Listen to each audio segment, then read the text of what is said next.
Opisyal nang napakilala ang bagong P-pop girl group na Maymay sa ilalim ng Groovy Garden sa kanilang debut event na ginanap sa isang mall sa North EDSA.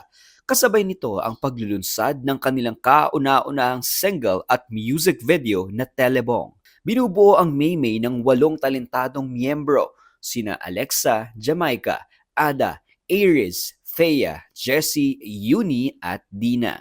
Layo ng grupo na ipakita ang makulay, masigla at fresh na kultura ng Pilipinas sa pamamagitan ng kanilang musika at pagganap.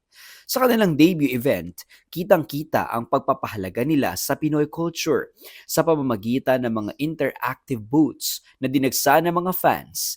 Kahit ang kilalang aktres na si Melay Contiveros kasama ang kanyang mga anak ay nakisaya at nakipila rin sa mga aktibidad. Ang pangalang Maymay ay hango sa Chinese na salitang nangangahulugang Little Sister. Inspired din ito sa nakasanayang pag-uulit ng mga pangalan sa Pilipinas tulad ng Janjam, Maymay at iba pa.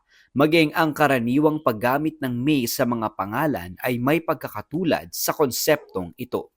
Sa ipinalabas na music video ng Telebong, isa sa mga pinakatumatak sa mga manonood ang kanilang impresibong one-shot scene na agad nakuha ng papuri sa mga fans. Opisyal lang mapapanood at mapapakinggan ang Telebong sa iba't ibang digital at streaming platforms.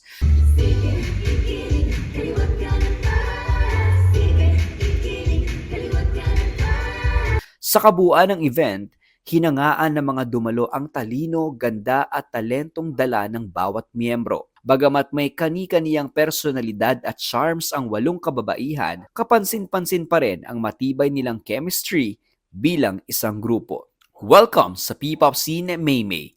Maliwanag ang hinaharap ninyo sa industriya at mukhang simula pa lang ito ng isang kapanapanabik na paglalakbay.